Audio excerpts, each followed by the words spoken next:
Hello! Are you familiar with the 5 love languages? This is something in my field that we focus on a lot.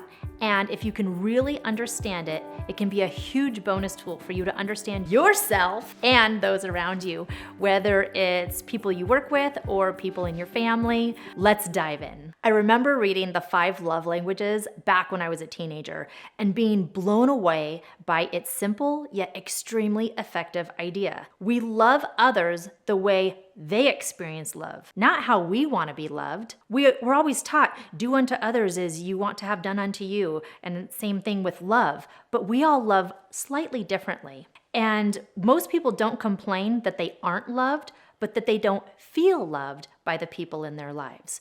When I learned that, it was a huge aha moment for me. And in the 5 Love Languages book by Gary Chapman, Gary breaks down the 5 different love languages. So let's just dive right in. The first one that I love, my personal favorite, is touch. Physical touch. So for me, the way that I perceive love is for someone to touch me. This could be a hug. This could be a simple touch on the shoulder. And it's something that when I get that little bit of touch, it makes me go, oh, I'm loved. The second one is quality time. Being able to spend really good focused time with someone that you love. This could be an outing. This could be game time. This could be just sitting on the couch with that person. Third is words of affirmation or verbal connection. Being able to say to somebody that you appreciate them, you appreciate what they're doing, you appreciate who they are. 4, acts of service.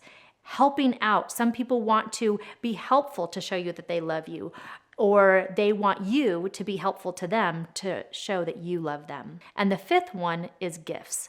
In this case, it's the thought that counts. So it doesn't really matter about the size, but being able to show somebody, you know what, I was thinking about you and I thought about you with this simple gift. And it's not that we just have 1 or 2 of these love languages. We actually have all 5. We just rate them differently. So if you've never heard about love languages before and you're not sure which ones you have or which ones your loved one has, you can actually go on Gary's website and do a little quiz. It's completely free and it will give you all kinds of insights and understanding. So why does it matter? Why does it matter to know what your love language is or the love languages of other people? Here's the thing. We want to be able to give to others in a way that makes them feel good, and we want to be able to ask for what we're needing and to be able to receive it. We want to know that we are loved in every day, whether it's a child, whether it's an adult, whether it's an elderly person. And it's also helpful to know what your love language is and the people around you so that we don't withhold it from one another. Because my love language being touch, if somebody in my life that I loved were to withhold touch from me, it would put me into a more of a despair having that being taken away than something like gifts, which I don't really care about. So it's really fun and interesting and helpful to know your love language and those around you. So let's go back to the top. So number 1 being touch. If your love language is touch, being able to ask for appropriate touch from those around you. So for me and my partner, I will say, hey, the way I feel loved is actually through physical touch. So there's times where I will need a hug. When I'm in a stressful moment, I'm just going to need to be held. Or when you are walking through the room, I would feel really loved is if as you are passing by me, you just gently touched me on the shoulder and then kept on going. So now my partner knows, oh, I can do these really easy things. I can make her feel loved. I know what she needs. And then they can feel good being able to do that. Same thing, if you know somebody who has touch as their main love language, you can ask them, oh, how would you like me to give you that physical touch? Do you want hugs? Do you want me to just touch you on your shoulder? What is it that you are wanting? Being able to have this communication at the beginning will make all the difference in your relationship. So now the second one, quality time. What does that look like? Sometimes, like I said, it's being able to ask for an outing. Hey, I want to go do this. I want to go do that. Or can we just sit here together? Or maybe it's, I don't even need us to talk, but can we just sit on the couch side by side? Being able to ask for that. And then also your partner or your loved one, asking them, hey, I know that quality time is really important to you. What would you like to do in order to feel that love? Next, words of affirmation.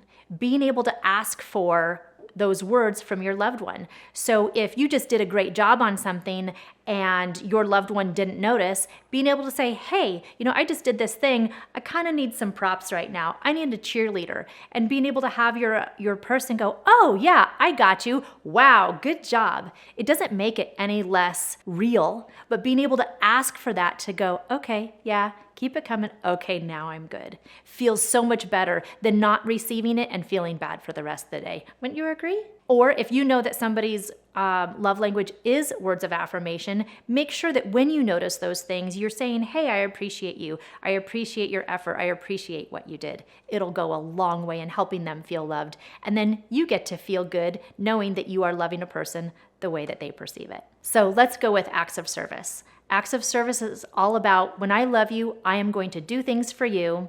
And to show me that you love me, do things for me. This could be something simple like washing the dishes or taking out the trash or just bringing them a cup of coffee. Anything that you can do to show with your service that you are loving that person. And lastly is gifts. Like I said, it doesn't have to be a giant thing. It doesn't have to be a pony, but just something that makes the other person know, hey, I was thinking of you.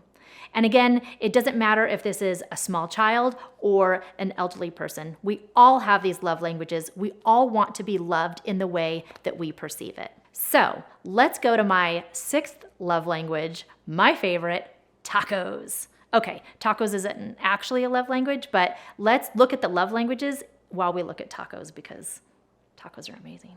All right, come on, fellow taco lovers. When we are looking at the 5 love languages and we are looking at touch, that might look like, let me hold you like a taco.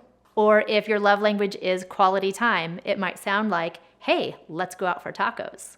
If your love language is words of affirmation, it might sound like, your tacos are delicious. And if your love language is service, hey, I made you some tacos. And if your love language is gifts, here's a taco. I hope you had some fun learning about the 5 love languages. There's so much more to learn. Go check out Gary's website. It is amazing. And I would love to hear your love language, how you get your needs met, how you serve those around you, and click like, subscribe, all that good stuff. Also, watch our next video, Why Can't I Get Over It? See you over there.